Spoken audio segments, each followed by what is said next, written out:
नमस्कार प्यारे दोस्तों, vision academy online YouTube channel पर आप सभी का हार्दिक स्वागत अभिनंदन। प्यारे दोस्तों, मैंने आपसे एक प्रॉमिस किया था कि हम लोग एक सीरीज लेके आ रहे थे, इंडियन कॉन्स्टिट्यूशन डेवलपमेंट कैसे हुआ। मैंने सारे एक आपको एक एक करके दिखाने का प्रयास किया। आगामी जितनी भी एग्जाम है बेटा, वो सारी के सारी एग्जाम में आपका काम आएगा। पीएससी से लेके वनडे से लेके जितनी भी एग्जाम है बेटा, उसमें काम आएगी। अभी एमपीएसआई आने वाला है नोटिफिकेशन, उसमें भी हम लोग देखेंगे। कॉन्स्टिट्यूशन का जो जीएस है, इसको बहुत बेसिक तरीके से हम देखने का प्रयास करें। देखो बेटा, क्या क्या होता है वो भी अपन लोग देखेंगे। एक पे आपका 1857 का एक रिवोल्ट हुआ था, और उसके बाद क्या हुआ, भारत सरकार अधिनियम आया। उससे पहले वाले सारे मैंने एक आपको बताए हैं। देखो क्या है, 1857 की क्रांति के बाद ईस्ट इंडिया कंपनी कब आई बेटा। ईस्ट इंडिया कंपनी सबको पता होना चाहिए 1600 में। ठीक है, तो ये एक एक्ट के बाद दूसरा एक्ट क्यों आता है, ये भी आपको समझ में आना चाहिए। एक एक्ट के बाद दूसरा एक्ट इसलिए आता है, उसमें रिफॉर्म्स हो। क्या हो बेटा, रिफॉर्म्स मींस क्या होता है, सुधार। क्या होना चाहिए बेटा, सुधार। तो ये बात समझ में आ रही है आप लोगों को, क्या आना चाहिए, उसमें सुधार आना चाहिए। तो हमने क्या किया, सुधार किया। किनमें, एक्ट में। ऐसा अंग्रेज सुधार कर रहे थे। 1600 में क्या है आपकी ईस्ट इंडिया कंपनी। अब क्या होगा बेटा, देखो आप इसके तहत भारत के उत्तरदायी शासन की स्थापना करने के लिए काम कर दिया गया, और अधिनियम को act for better government India कर दिया गया। ठीक है, धीरे धीरे इसी एक्ट में ये लोग क्या कर रहे थे, बदलाव ला रहे थे। बदलाव की क्या पॉलिसी थी, वो भी मैं आप लोगों को बता रहा हूँ। देखो ये लोग क्या कर रहे थे, आपका सिंपल सा कॉन्सेप्ट देखते जाओ। एक्ट लेके आए, एक्ट में इन्होंने क्या किया, बदलाव किया। बदलाव में अब इनको बोला कि आप लोग उत्तरदायी शासन की व्यवस्था करेंगे। उत्तरदायी मतलब क्या होगा, बात समझ में आ रही, यानी रिस्पांसिबिलिटी के साथ आपको कॉन्स्टिट्यूशन के लिए काम कर दिया जाएगा। अब उत्तरदायी शासन की व्यवस्था 1858 में होगी, और जो एक्ट कहलाएगा वो गवर्नमेंट एक्ट इंडिया कहलाएगा, यानी भारत सरकार अधिनियम 1858 कहलाएगा। ठीक है, अब इंडिया के लोग भी इसमें इन्वॉल्व होने लग जाएंगे। धीरे धीरे रिफॉर्म्स आ रहा है, ये हम लोग देख रहे हैं। आगे भी अपन लोग देखने का प्रयास करेंगे। चले आगे, देखो बेटा फिर क्या करें, देखो आप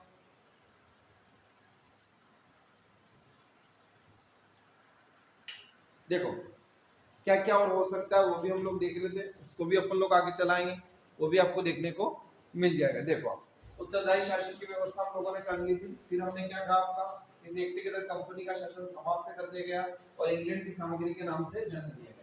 ठीक है, अब कंपनी का लॉ नहीं चलेगा, यानी कंपनी का शासन नहीं चलेगा। ठीक है, और शासन की क्या कर दी गई, आपकी सामग्री क्या कर दी बेटा, सामग्री कर दी गई। इस तरह से आपका कर दिया। इसके तहत आपका कंपनी के तहत ये क्या था, आपका 1857 का रिवोल्ट था, जो अंग्रेजों ने उसके करने के बाद, ये भारत का फर्स्ट इंडिपेंडेंस वॉर था 1857। चर्बी वाला कारतूस आप सबने सुना होगा, इसके तत्कालीन कारण हो सकते हैं बेटा, वो भी अपन लोग एक एक करके देखेंगे। फिर क्या हुआ, देखो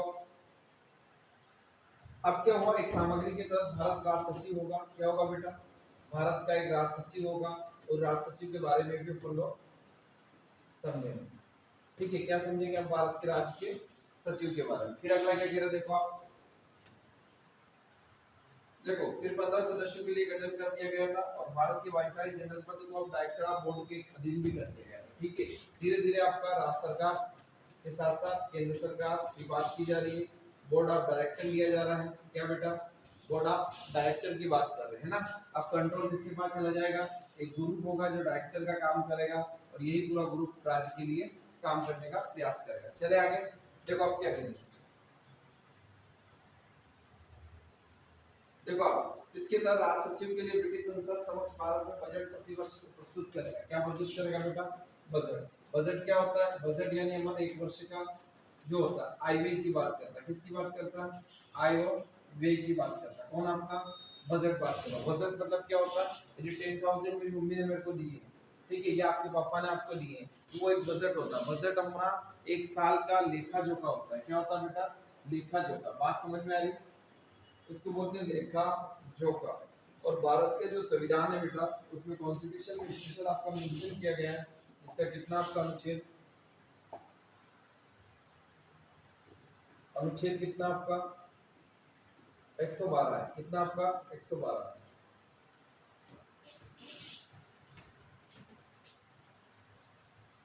देखो आप इसके तहत राज्य सचिव को ब्रिटिश संसद के समक्ष भारत के बजट को प्रतिवर्ष रख दिया गया।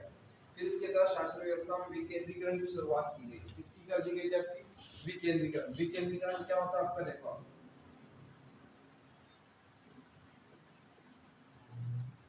विकेंद्रीकरण मतलब क्या होता है? जमीन से काम करना। किससे काम करना? आपका जमीन से काम करना, आपका ब्लॉक तक जाना, और ब्लॉक से कहां तक जाना? केंद्र तक जाना। इसको बोलते हैं बेटा विकेंद्रीकरण।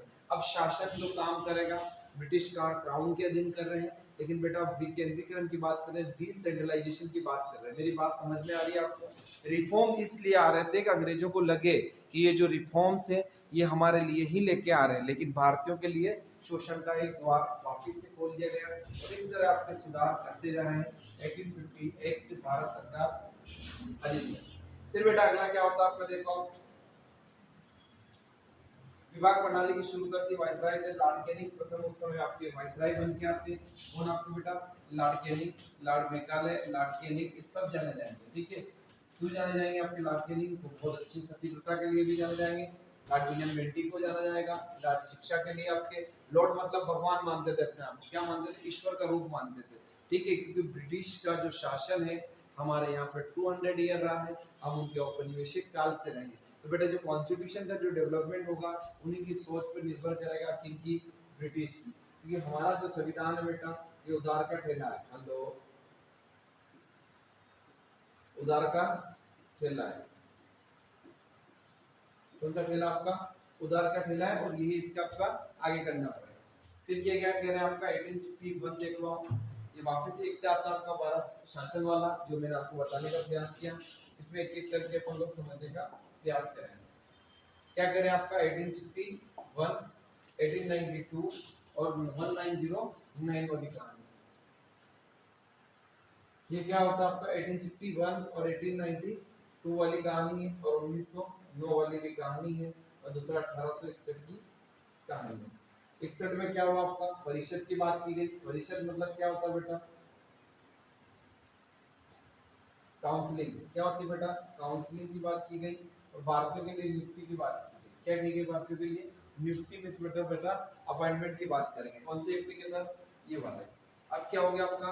अब देखो, बनारस के राजा, पटियाला के राजा, ये जितने भी सर दिनकर, पटियाला, पटियाला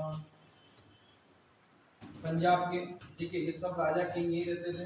बनारस के राजा, आज भी बेटा आप जाओगे तो इनके नाम से, प्रेसिडेंसी के नाम से ये है, रेसिडेंसी है भारत के। आप दिल्ली जाओगे बड़ी बड़ी रेसिडेंसियां हैं, हर स्टेट के अलग अलग रेसिडेंसियां हैं, ताकि लोग वहाँ आके रुक सके, रह सके। उसको लुटियन जोन्स बोलते हैं दिल्ली में। चलना मेरे साथ में, सारी चीजें आपको एक एक करके बताऊंगा। देखो, सर दिनकर राव को विधान परिषद घोषित कर दिया गया था। सर किसको? दिनकर राव।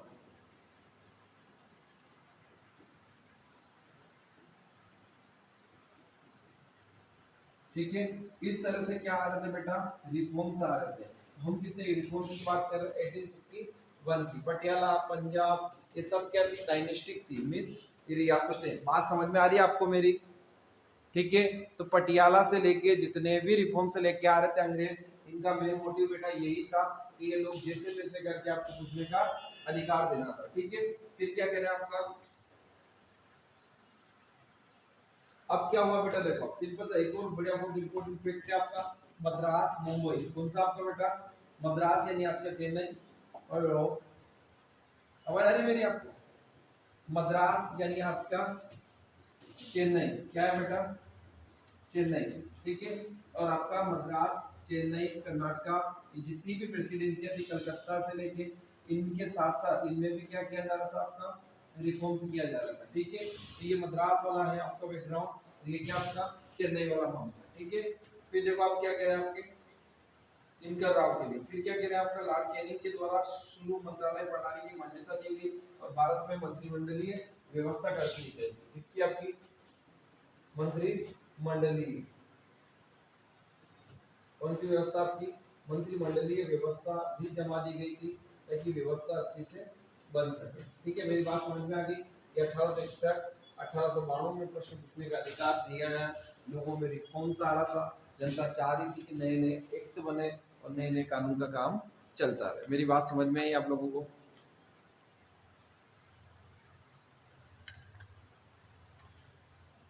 चलो, अगला क्या कह रहा है आपका?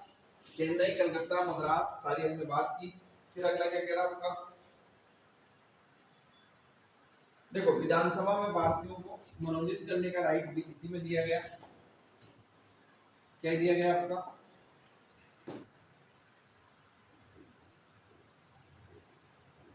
विधानसभा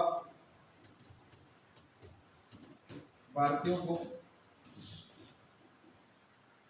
राइट्स दिया गया। क्या दिया गया? राइट्स दिया गया। ठीक है, राइट्स देने का मतलब यही था कि लोगों को ये पता चले कि हम किस तरह से आपका रिफॉर्म्स लेके आए, किस तरह से हम आपका लेक्चर लेके आए। देखो फिर क्या कह रहे हैं आपका, यहाँ से हमने आपातकाल अध्यादेश जाने का राइट भी दे दिया गया। अब बेटा इमरजेंसी एक वर्ड है जो आप लोगों ने सुना होगा, आपातकाल। मैं इस पे भी चर्चा करूंगा आपातकाल पे, ये काफी इंपॉर्टेंट शब्द है, इससे पूरी कहानी आ जाएगी। भाग 18 से लेके आपको सब मिल जाएगा, 352, 356 और 360। 352 राष्ट्रपति आपातकाल। ठीक है बेटा, क्या होता है? प्रेसिडेंट यदि युद्ध हो जाए, लो क्या हो जाए बेटा? युद्ध, बाह्य आक्रमण, ठीक है, आंतरिक अशांति,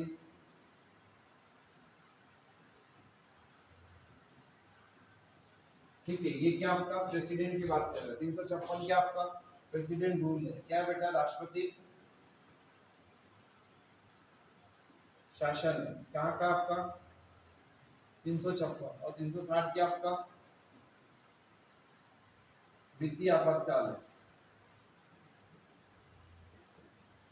ठीक है, यानी फाइनेंशियली इमरजेंसी है, इसीलिए इसको कहा जाता है। ठीक है, अब ये आपकी क्या है, आर्टिकल्स के साथ हम लोगों ने एक एक करके समझने का प्रयास किया। आपातकाल में बेटा इमरजेंसी होती है तब लगाई जाती है 352, 356 यदि सरकार नहीं चल रही हो, प्रेसिडेंट वाला रूल। 360 भारत में अभी तक नहीं लगा, वो भी अपन लोग चर्चा कर रहे थे। चलो एक और मैंने शब्द बोला आपको बेटा, अध्यादेश। अध्यादेश क्या होता है इसको समझो, आप बहुत अच्छे से समझा रहे हैं, समझ लीजिए। दुनिया के सारे यूट्यूब चैनल पे चले जाना, नहीं मिलेगा। अध्यादेश मतलब बेटा इसको बोलते हैं ऑर्डिनेंस। क्या बोलते हैं? ऑर्डिनेंस। बात समझ में? ऑर्डिनेंस का मतलब ये होता है कि सरकार नहीं चल रही है, उसका सत्र। सरकार तो चलती है बेटा 5 साल के लिए, 3 सत्र होते हैं। इधर देखो आप, बजट सत्र, शीतकालीन और आपका ग्रीष्मकालीन, विंटर समर सत्र। ये सत्र नहीं चल रही और बहुत सडनली इंडिया में क्या आ जाए, प्रॉब्लम आ जाए, इमीडिएटली बोलते हैं। सडनली मतलब क्या होता है? अचानक। और इमीडिएटली मतलब वही अचानक। ऐसी कंडीशन में सरकार क्या करती है? अध्यादेश लेके आती है। और अध्यादेश में आपका गेप बेटा कितना? 6 सप्ताह, यानी 6 सप्ताह यानी 42 दिन का होना चाहिए। कितने दिन का बेटा? 42 दिन का। 6 सप्ताह यानी क्या होता है आपका? 42 दिन का। कितने दिन का टोटल आपका? 42 दिन का आपका होना चाहिए। क्या? गेप। बात समझ में आ गई?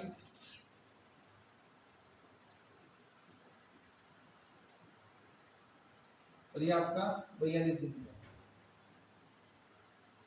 ये थी आपकी अध्यादेश वाली ग्राम, ऑर्डिनेंस जिसे बोलते हैं। ठीक है, 1 2 3 टोटल क्या है? आर्टिकल है, इसकी बात की गई।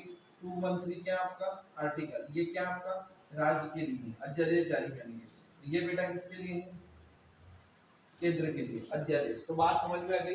1861 में मैंने क्या क्या समझाया, वो सारी चीजें आपको समझ में आई होगी। मुझे ऐसी उम्मीद है आपसे कि आप लोगों को समझ में आ रहा होगा। आपातकाल, अध्यादेश, ये सब बजट में ले जा रहे हैं। ये सब शब्द इसलिए लिए जा रहे हैं कि आपको आगे दिक्कत ना आए। अब ये भी सारा इंपोर्टेंट है बेटा, ये हमेशा एक क्वेश्चन आता है कि 1873 से अधिनियम के तहत, है ना, ये 1873 वाला जो एक्ट आया था उसके तहत क्या कर दिया गया था बेटा? इसको ईस्ट इंडिया कंपनी को समाप्त कर देंगे। मेरे एक स्टूडेंट ने क्वेश्चन पूछा था, मुझे आज भी याद है। एक एक्ट लेके आए और 1 जून, आई थिंक 1 जून ही है, मैं कंफर्म कर रहा हूं आपके लिए। 1 जनवरी 1884 में। कब बेटा? 1 जनवरी 1884 में ईस्ट इंडिया कंपनी को समाप्त कर दिया गया। ईस्ट इंडिया कंपनी को समाप्त कर दिया।